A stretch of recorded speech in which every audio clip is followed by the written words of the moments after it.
अस्सलाम वालेकुम जी। मैं हूँ आरज़ू काज़मी और आप देख रहे हैं पॉइंट ऑफ व्यू।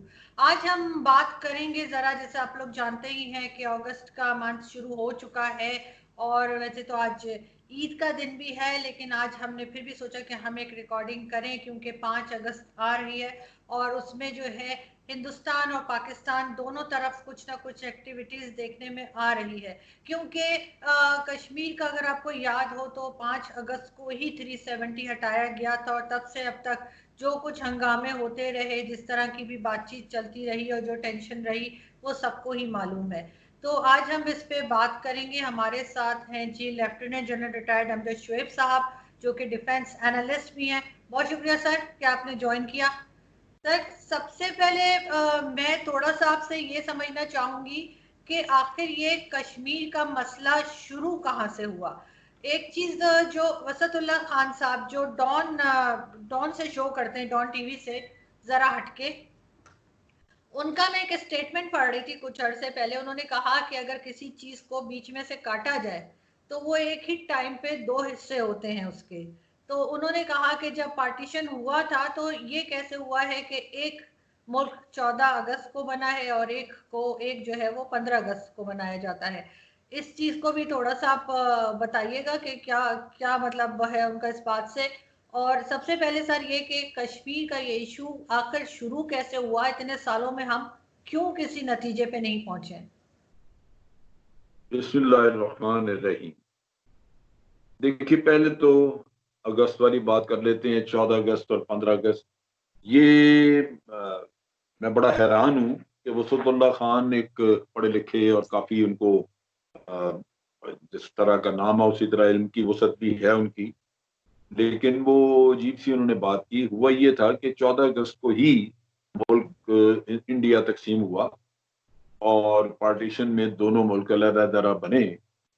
लेकिन भारत ने ये गवारा नहीं किया कि वो पाकिस्तान के साथ ही 14 अगस्त को मनाए, कि ये 14 अगस्त तो उन्होंने आर्टिफिशियली यानी उसको चेंज करके तो 15 अगस्त कर दी। सही। हालांकि आजादी उस लिहाज से वो बिल्कुल ठीक है कि एक ही दिन की आजादी है दोनों मुल्कों की, इसमें तो कोई शक व शुबा है ही नहीं। जब पाकिस्तान बना अलग था वो तो बाकी जो धर्म गया वो भी भारत बन गया, इंडिया बन गया, जो भी। लेकिन वही वो तासब जो मौजूद है, अपनी एक अपनी टांग पर और अपने दुम पर रखने जो इनका है खासा, वो करतब किया इन्होंने। और हालांकि अगर 14 अगस्त को ये भी मनाते तो उसमें कोई ऐसी बुरी बात तो नहीं थी। वो उनकी आजादी थी, हमारी आजादी थी। अगर इसी तरह किसी और मुल्क के साथ कोई हमारी आजादी का दिन मिल जाए तो वो कोई परेशानी की बात तो नहीं है। वो अपनी जगह पे अपने घर में मनाते रहे, हम अपने घर में मनाएं। लेकिन वही मेंटेलिटी जो है, आप समझते हैं, एक तासब वाली मेंटेलिटी, तो इन्होंने 15 अगस्त किया सिर्फ इस तब्दीली को अपने अपने अना की तसल्ली के लिए, तशर्री के लिए। और इसका कोई जवाब नहीं, कोई वजह नहीं था। बाकी रही बात ये कि ये कश्मीर का किस्सा कैसे हुआ, देखें बात ये है, कश्मीर मुसलमानों का खिता था और इसमें मेजॉरिटी, ओवरवेलमिंग मेजॉरिटी, ये नहीं कि मेजॉरिटी खाली, ओवरवेलमिंग मेजॉरिटी वो मुसलमान थे। लेकिन एक हिंदू राजा राज कर रहा था, महाराजा हरि सिंह डोगरा। और वो जो महाराजा था वो, उसने भी अंग्रेजों से ये खिता खरीदा। अब ये बड़ी सीधी सी बात के का सौदा करते हैं। जमीन जो है वो मलकियत है वहां लोगों की भी, अवाम की जमीनें भी हैं, उनके खानदानी आबाई जमीनें हैं वहां पे। वो सारा कुछ आपका हो गया, आपने पैसे अदा किए, वो सब तो अवाम भी आपके हो गए, वो भी। तो ये एक बड़ा अंग्रेजों ने ही और इस हरि सिंह ने मिलके एक इंतहाई अजीब व गरीब किस्म का काम। नतीजा ये कि वहां के अवाम जो थे वो हमेशा सरापा एहतजाज रहे। एक तरफ तो उनको ये कबूल नहीं था कि उनको ये भेड़ बकरियों की तरह इस तरह बेच दिया जाए, और दूसरी तरफ हिंदू महाराजे के हाथों जो कि वहां पे मुसलमान आबादी को डील कर रहा है, तो हिंदू महाराज गालिबन 1937 का वाकया है कि जब एक ही मस्जिद में अजान देने के लिए कभी मुल्क में ये और इस्लाम की ताहीन होती थी। चुनाचे डोगरा राज से आजादी की तहरीक 1947 से पहले से ही चल रही थी। वो तहरीक चल रही थी कि जनाब हमें कश्मीरियों को हक खुद-इरादी दिया जाए या कश्मीरियों को हुक्मरानी का हक दिया जाए और इस हिंदू महाराजों को निकाला जाए। अब आप सारे खित्ते में बरतानिया ने यहाँ पे जमहूरियत राइज कर दी। आपको याद होगा कि यहाँ भी इलेक्शन कराए गए इंडिया में, और इलेक्शन की बुनियाद पे हुकूमतें, पॉलिटिकल पार्टी बन गई। तो आप एक तरफ तो ये काम करते हैं और दूसरी तरफ ये है कि जहां मुस्लिम आबादी है वो वोट दे के अपनी हुकूमत लाना चाहते हैं अपनी मर्जी की, वहां आपने एक महाराजे को फरोख्त करके रियासत और उसके हवाले कर दी। तो ये किस्सा जारी था। लेकिन 1947 में जब ये महाराजे के खिलाफ बगावत हुई तो महाराजा उस बगावत की ताब नहीं ला सका क्योंकि लोग बिफर गए। तो महाराजा वहां से भाग उठा। अब महाराजा अपना तख्त छोड़ के वहां से भागा तो वो एक मफरूज महाराजा जा गया जम्मू, और इधर जो आजादी की तहरीक थी वो जोर पकड़ गई। चुनाचे जुलाई में एक तहरीक वहां पे करारदाद पास की गई जिसके तहत ये कश्मीर का तय हुआ कि जनाब कश्मीर जो है वो पाकिस्तान का हिस्सा बनेगा। वहां पे जो जो उस जमाने में नेशनल कॉन्फ्रेंस थी, एक नेशनल कॉन्फ्रेंस थी और एक मुस्लिम कॉन्फ्रेंस, ये दो पॉलिटिकल बातें कश्मीर में थी। बाद में फिर ये हुर्रियत कॉन्फ्रेंस बनी जो आजाद, लेकिन जो मुस्लिम कॉन्फ्रेंस थी उन्होंने ये करारदाद पास की और उन्होंने कहा कि जनाब पाकिस्तान का हिस्सा बनेगा कश्मीर। अब ये अवाम की एक ख्वाहिश का इजहार हो गया, लिहाजा अब तवक्को ये थी कि 14 अगस्त को ये पाकिस्तान के साथ मिल जाएंगे। लेकिन इस असना में ये करारदाद के बाद जो वाकयात हुए उसमें हरि सिंह के खिलाफ बगावत हुई और वो भागा वहां से। और जब भागा तो वो नहीं चाहता था कि भारत मदाखलत करे, लेकिन भारत ने अपनी अफवाज भेजी इस आड़ में कहा ये कि जनाब महाराजा ने हमें रिक्वेस्ट की है, उसने इल्हाक का एक परवाना लिखा है, उसमें बात कंडीशंस हैं कि फॉरेन अफेयर्स, करेंसी वगैरह जो है ये भारत के पास होगी, बाकी महाराजा ये अपने इख्तियार में होगा। लेकिन आज दिन तक भारत वो ओरिजिनल डॉक्यूमेंट नहीं दिखा सकता। तो एक मशकूक अमल वो भी है। लेकिन उसकी आड़ में भारत ने अपनी फौज भेजी वहां। वो ये कि जब महाराजा की अफवाज बड़ा जुल्म कर रही थी कश्मीर के मुसलमानों पे, तो उसी दौरान में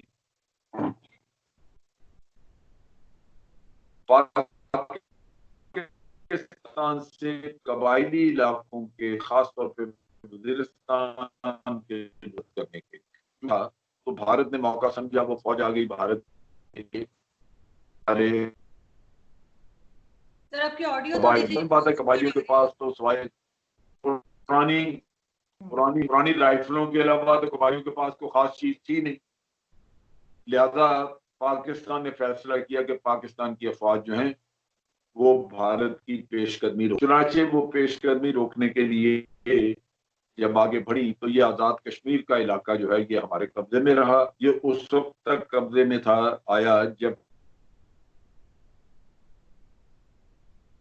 21 अप्रैल 1948 की एक करारदाद बाद में जो पास हुई। अब उसके तहत ये तय पाया कि जनाब यहाँ पे प्लेबिसाइट कराया जाएगा और प्लेबिसाइट भी बिल्कुल आजादाना होगा। और उस प्लेबिसाइट में तय ये पाया, इनिशियली ये कहा गया कि भारत अपनी अफवाज वहां से निकालेगा तो फिर पीछे कुछ थोड़ी बहुत छोड़ जाएगा जो कि अमन अमान की हाल को वहां देखे, क्योंकि ये ख्याल था कि भारत या वहां पे जो कश्मीर का हिस्सा भारत के पास है वहां की मुस्लिम आबादी चूंकि बगावत कर चुकी है तो वो फिर लॉ एंड ऑर्डर की सिचुएशन बनेगी, वो उसके खिलाफ खड़े होंगे। तो ये तय पाया कि भारत कि भारत को छोड़, और उससे पहले पाकिस्तान अपनी फौज यहाँ से निकालेगा कश्मीर से।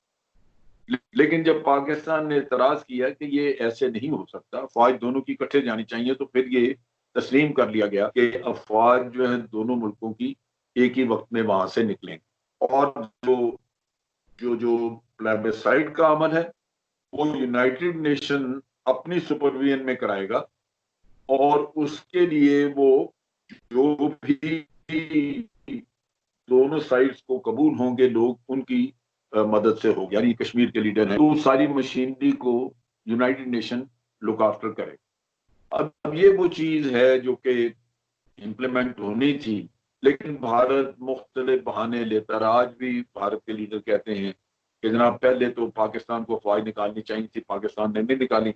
ये तारीख को मसक करने वाली बात है। हालांकि यूनाइटेड नेशन में ये चीज तय हो गई थी कि दोनों फौज इकट्ठी निकलेंगी, ये कसूर तय हो, लेकिन भारत कभी इसका बहाना देता है, कभी वो टूटा की कहानी करता है।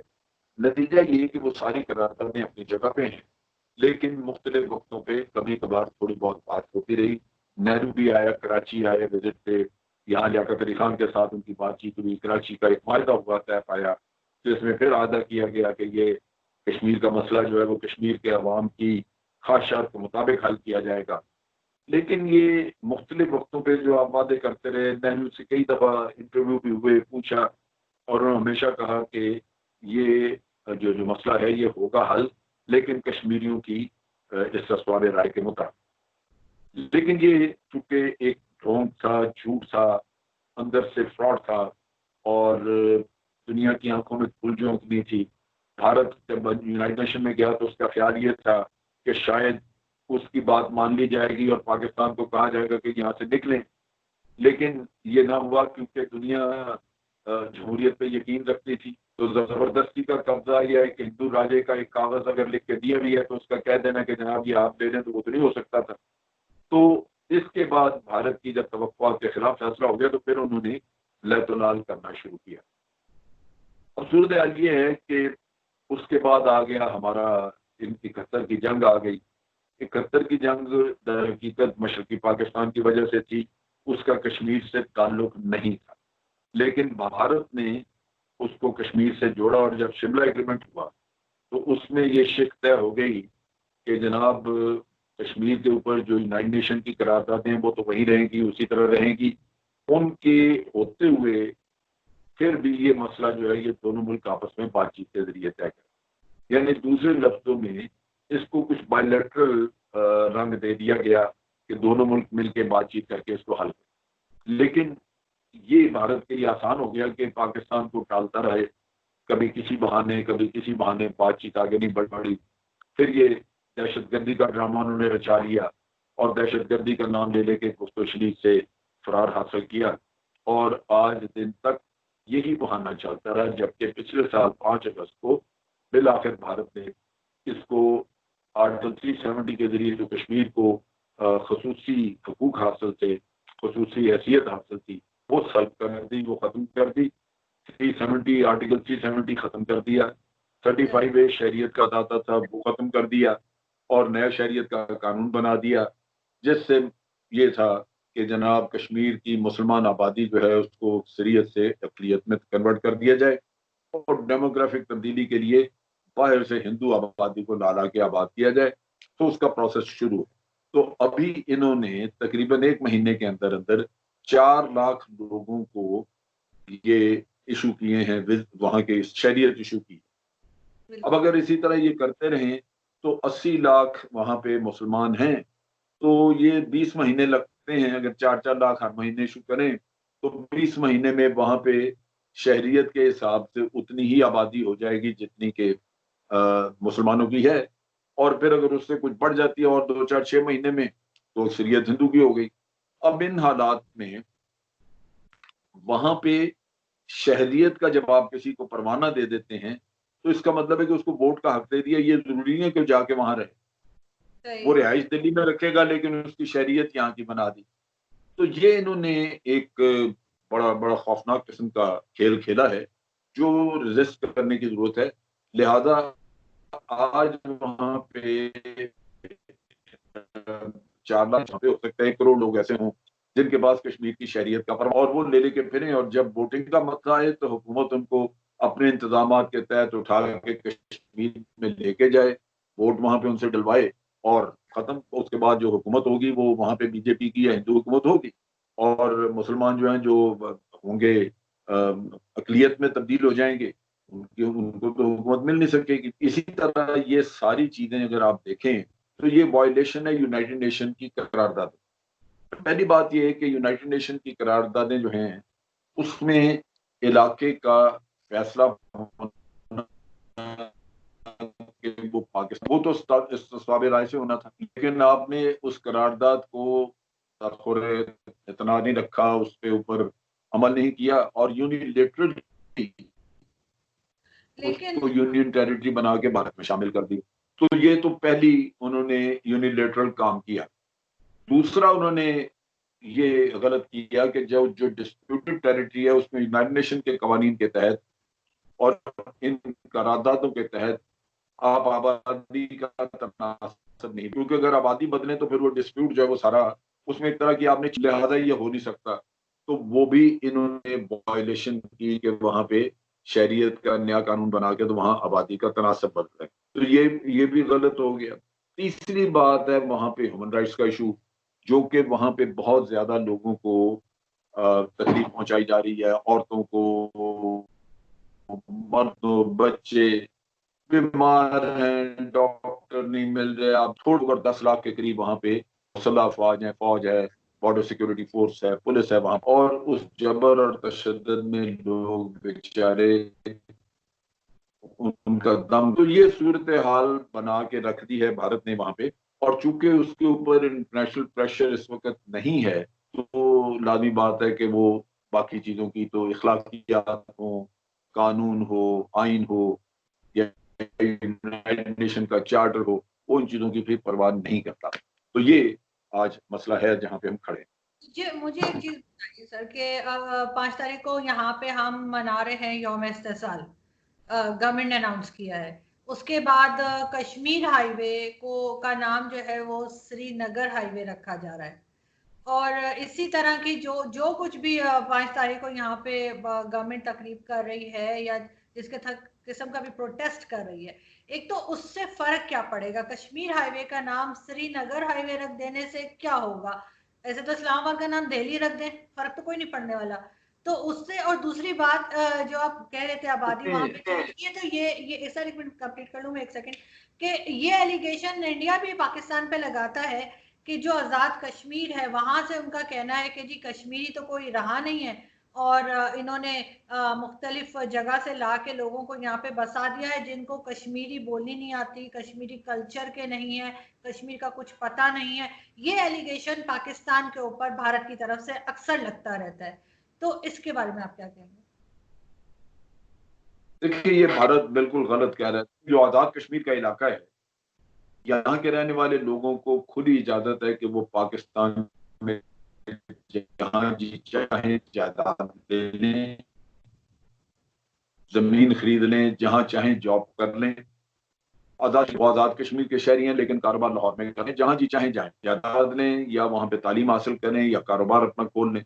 लेकिन पाकिस्तानी कोई भी जाके आजाद कश्मीर में ना जायदाद ले सकता है और ना ही वहां पे वो जाके उस तरह कारोबार कर सकता है, क्योंकि उसके ऊपर पाबंदी है। तो पाकिस्तान ने तो वो आज के हालात में जब तक एक मुतनाज़ा इलाका है, पाकिस्तान ने उसमें कोई तब्दीली नहीं की।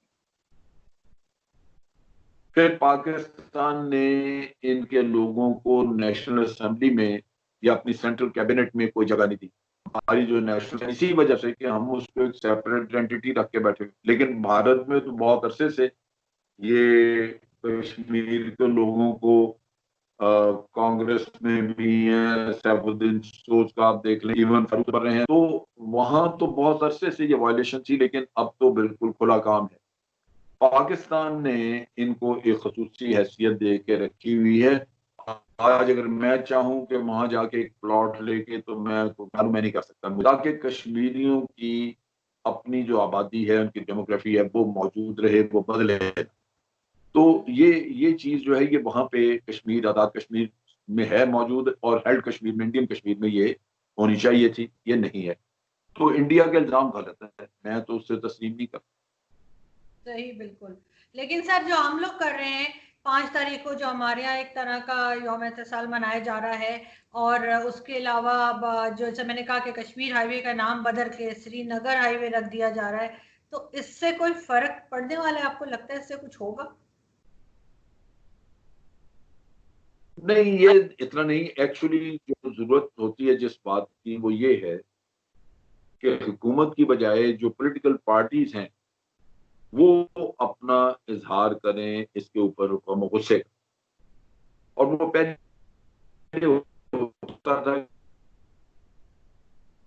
कि आपने देखा यहाँ पाकिस्तान काउंसिल होता, बार जाके उन्होंने, फिर वो इंडियन एम्बेसी की तरफ जाना चाहते थे, लेकिन बहरहाल वहां कोई रिप्रेजेंटेशन जाती थी तो एहतजाज की करारदाद दी जाती थी। ये काम पॉलिटिकल पार्टीज ने बंद कर, ये जिम्मेदारी है पॉलिटिकल पार्टीज की कि अगर वो समझते हैं कि ये नेशनल कॉज है, जिसका वो हमेशा कहते रहते हैं, एक लिप सर्विस कि जनाब कश्मीर पे हमें भी कॉन्फ्रेंस में लें, कश्मीर हमारा भी कॉज है, पाकिस्तान का कॉज है, बिल्कुल है।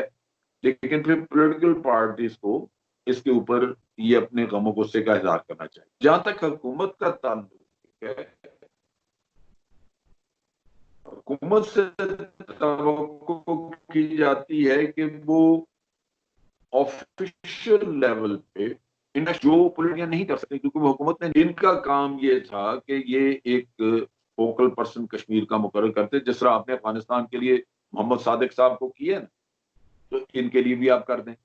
अब अगर फोकल पर्सन होगा, उसको कुछ इख्तियारात हों, वो मिलना मिलाना भाग दौड़ करे, तो सबसे ज्यादा जरूरत यह है कि आप जो अक़वाम मुत्तहिदा के आज सिक्योरिटी काउंसिल के मेंबर हैं, 5 परमानेंट रुकन के अलावा भी, उनको सेंसिटाइज करें, उनको बताएं कि क्या वायलेशन हुई है भारत के, और 5 अगस्त हमारी कौम जो उसके ऊपर वावेला मचा रही है या कश्मीरी मचा रहे हैं, तो उसके रीजन है। तो आप जाके अपनी लॉबिंग करें, आप यूनाइटेड नेशन का दरवाजा खटखटाएं और यूनाइटेड नेशन को मजबूर करें, उसके ऊपर प्रेशराइज उनको करें, जैसे भी जितने भी आप कर सकते हैं भाग दौड़ के, जनाब यूनाइटेड नेशन यहाँ पे रोल प्ले करे।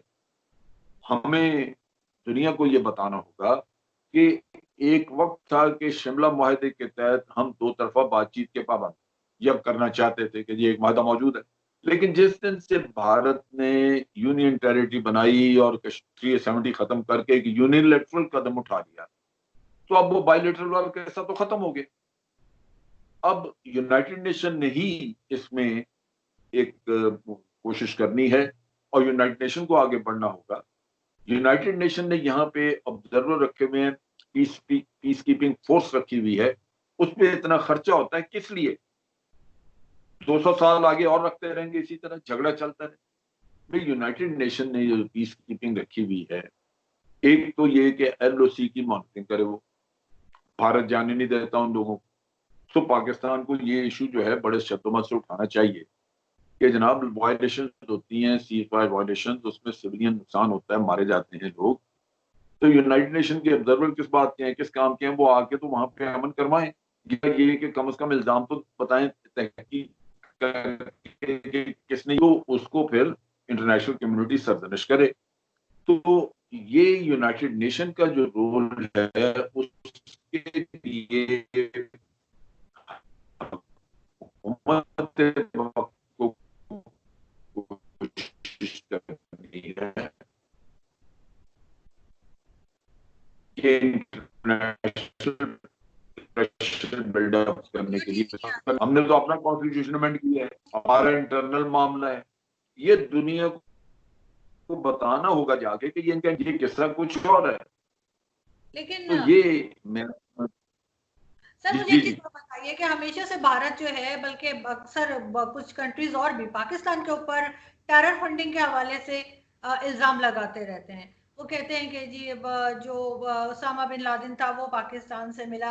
अगर उसामा बिन लादेन पाकिस्तान में था और एजेंसीज को मालूम था और वो फिर नहीं बोले, तो ये भी एक सवालिया निशान हो जाता है कि क्यों नहीं बोले। और अगर एजेंसीज को नहीं पता था, तो तो फिर ये किस तरह की एजेंसीज हैं जिन्हें इतने सालों पता ही नहीं लगा कि उसामा बिन लादेन यहाँ पर है? जो भी जैसे कहना है यूनाइटेड नेशन की तरफ से अगर किसी को टेररिस्ट डिक्लेयर किया जाता है उनके हिसाब से, तो वो आखिर पाकिस्तान से ही क्यों निकलता है? हम शुरू में बहुत इनकार करते हैं, चाहे वो मसूद अजहर हो, चाहे वो हाफिज सईद हो, चाहे उसामा बिन लादेन हो, ये सारे इल्जामात पाकिस्तान अपने ऊपर से हटा नहीं पा रहा है। इसकी क्या वजह लगती है आपको? देखिए, बुनियादी चीज ये है जो हमें समझनी चाहिए। ओसामा बिन लादेन का एक केस ऐसा है जो कि पाकिस्तान ने जब शुरू में इसको ढूंढना शुरू किया तो सऊदी अरेबिया से कहा कि जनाब हम इसको अगर पकड़ें तो आपके हवाले करें। उन्होंने कहा जी खबरदार हमारी तरफ ना लेके आए, हमारा शहरी नहीं, हमने उसकी शहरियत खत्म कर दी। अब चीज ये है कि अगर अमेरिका उसको पकड़ता है तो अमेरिका तो उसको जो मर्जी करता है करता रहे, लेकिन अगर पाकिस्तान उसको मारता तो आपको पता है कि पकड़ा तो अमेरिका ने था, उसके बावजूद पाकिस्तान के अंदर अलकायदा का रिएक्शन बढ़ा हुआ।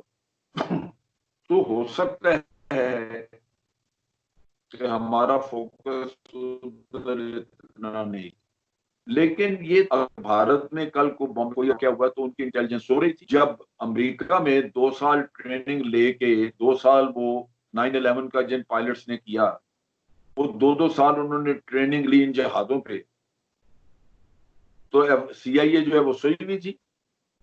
उधर दुनिया क्यों नहीं इल्जाम लगाती? कभी किसी ने बात की है? ये उनका अपना अंदरूनी फेलियर था कि जनाब 9/11 हुआ और CIA को पता ही नहीं, और दुनिया पूरी का नक्शा बदल दिया। अमेरिका सारी दुनिया पे चढ़ दौड़ा के जनाब अफगानिस्तान, इराक, हर तरह की, भाई तुम अपने मुल्क में अंदर झांको। तो ये उंगली उठाना बिल्कुल गलत है। हमारे लोगों को भी अकल करनी चाहिए, समझने कि जहां आपकी इंटेलिजेंस सैकड़ों और काम करके देती है, अगर किसी चीज पे आपका फोकस नहीं, हम पकड़ लेते उसको तो क्या करते, उसको किधर अमेरिका के हवाले करते तो सारी अलकायदा हमारे पीछे पड़ी रहती। तो हमने तो उसको उधर तवज्जो शायद कम रखी है, उधर फोकस नहीं रखा, क्योंकि हमने समझ लिया कि ये हमारे लिए मसला बन सकता है। तो ठीक है, अमेरिका को गाइडेंस भी दी है, हमने अमेरिका को टेलीफोन दिया था उसके हेल्पर का, उन्होंने कर लिया। लेकिन ये कहना कि जनाब ये निकला है लिहाजा, असल चीज ये भारत की मिसाल है चोर मचाए शो। चीजें खुल रही, जितना चोर शोर मचाता रहा है, चोर की चोरी बिलाकर सामने आती जा रही। यूनाइटेड नेशन की रिपोर्ट आ गई जिसमें उन्होंने कहा जी कि भारत अफगानिस्तान से टेररिज्म कराता है, इतने टेररिस्ट हैं, और यहां तक कहा कि दाइश का एक चैप्टर, एक हेडक्वार्टर जो है वो, और ये टेररिज्म करवाते हैं। ये तो थोड़ी बहुत बात खुली, अमेरिका ने तो अपने मफादात के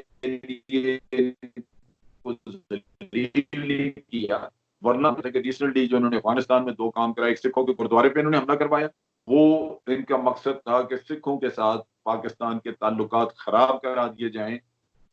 जो गुरुद्वारा करतारपुर का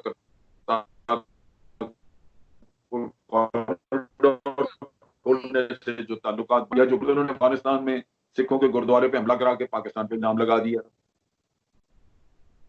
इसी तरह इन्होंने वहां पे एक बच्चों के वार्ड पे वो वहां और 15 बेचारे औरतें भी नामौलूद बच्चे ये मरवा दिए, पाकिस्तान पे लगा दिए। वो ये नेटवर्क का जो वो चीज पकड़ी, क्योंकि तो उनको पता लग गया, उन्होंने जाके दलमे खलीलजाद ने जाके तो बात की वहां पे दिल्ली में, से कहा गया था। तो जलमे खलीलजाद ने दिल्ली में बयान दिया कि जनाब तालिबान के साथ आपकी मामला फहमी हम नहीं करा सकते, ये आपको खुद करना होगा। मगर उसने वार्निंग दे दी कि ये जो आप स्पॉइलर का रोल अदा कर रहे हैं ये बंद हो जाए। तो उस दिन के बाद से भारत ने वहां पे कहा, तो टेररिस्ट तो ये हैं। अब आप ये कह रहे हैं कि दुनिया उनको क्यों कह रही है? देखें, हमारे यहाँ जो पिछले ये इमरान उस बेड़ा गर्क करके रखा फॉरेन पॉलिसी का, उन्होंने बिल्कुल कोई फॉरेन पॉलिसी पे काम किया ही, खास तौर पे हिंदुस्तान के बारे में। नतीजा ये हुआ कि पूरी दुनिया में हिंदुस्तान कहता रहा कि जी पाकिस्तान टेररिस्ट। वो एक वाकया कराते थे, मैं हर दफा कहता था कि भाई ये मसलन पठानकोट का वाकया हुआ है, इसका पाकिस्तान को क्या फायदा? कश्मीर मिल गया आपको, कश्मीर हल हो गया।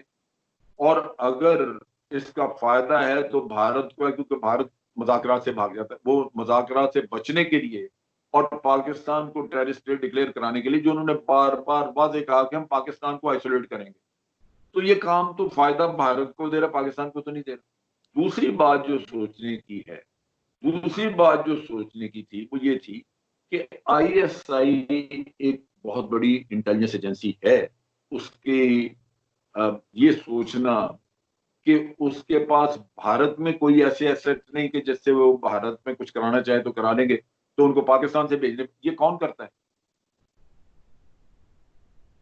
ये तो घटिया से घटिया इंटेलिजेंस करेगी। जो पकड़े जाएं तो फिर आपको मुसीबत भेजिए, आपके लोग आएंगे।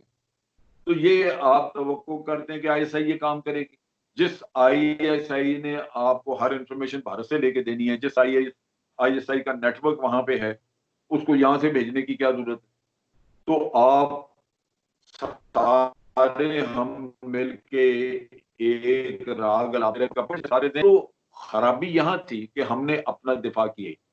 आपके पास कलभूषण था, कलभूषण एक सर्विंग ऑफिसर था, और सर्विंग ऑफिसर जब इतराफ करे कि मैंने ये किया है, वो आपको खास वाकया बताता है कि मैंने कराची में ये किया अपना, तो वो स्टेट के ऊपर इल्जाम आता है कि ये रियासत की तरफ से स्टेट स्पॉन्सर्ड टेररिज्म है। आपने नाम ही नहीं लिया। फिर आप देखिए कि आप एफएटीएफ में गए, आपको भारत ने सबने मुजरम बना के एफएटीएफ में पेश कर दिया। एफएटीएफ से आपने पूछा कि जब दे दें कि हमने को टेरर फंडिंग की है, बता दें हमें। फिर अगर है हमने को की तो बिल्कुल आप ग्रे लिस्ट में रखे, चीजें ठीक करते हैं। ना हमारी हुकूमत ने पूछा, ना उन्होंने कोई सबूत दिया। आप रोजाना जाके सफाइयां पेश कर, और आपके पास क्या है?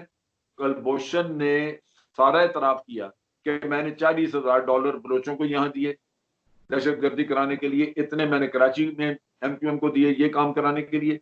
तो आपके पास सारी मनी ट्रेल वहां पे मौजूद है। आपसे ज्यादा घटिया और गंदा कौन हो सकता है कि आप उसको एफएटीएफ में नहीं लेके जाते? कसूर हमारा है कि हमारे पास मनी ट्रेल सारा फंडिंग का पता है, और आप भारत को कटहरे में नहीं खड़ा करते, एफएटीएफ में जाके अप्लाई नहीं करते, एप्लीकेशन नहीं देते कि जनाब ये हमारे साथ हो रहा है, ये फंडिंग कर रहे हैं, ये सबूत है। इसी तरह जब इल्जाम लगाया उन्होंने या मसूद अजहर पे, तो उनको तकलीफ सारी इतनी थी कि ये लोग भारत के खिलाफ बहुत ज्यादा नहीं, ये लिहाजा उन्होंने इनको दहशतगर्द करार करवाने के लिए जो वहां पे यूनाइटेड नेशन को अप्लाई किया, तो पाकिस्तान ने क्यों नहीं दिफा किया? भारत अगर कहे कि जनाब फना आदमी जो है वो टेररिस्ट है, तो आप इतने बेवकूफ हैं कि आप फौरन मान लें?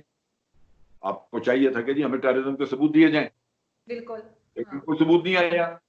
अगर कोई सबूत होता तो अमेरिका ने हाफिज सईद के ऊपर $10 मिलियन का इनाम रखा हुआ था कि अगर कोई शख्स हमें ये लिंक बता दे कि बॉम्बे के वाकये और हाफिज सईद का क्या लिंक है, इन्होंने क्या किया है, तो उस शख्स को, और क्रेडिबल लिंक हो जिसके तहत हाफिज सईद को सजा दी जा सके, तो हम उसको $10 मिलियन इनाम देंगे।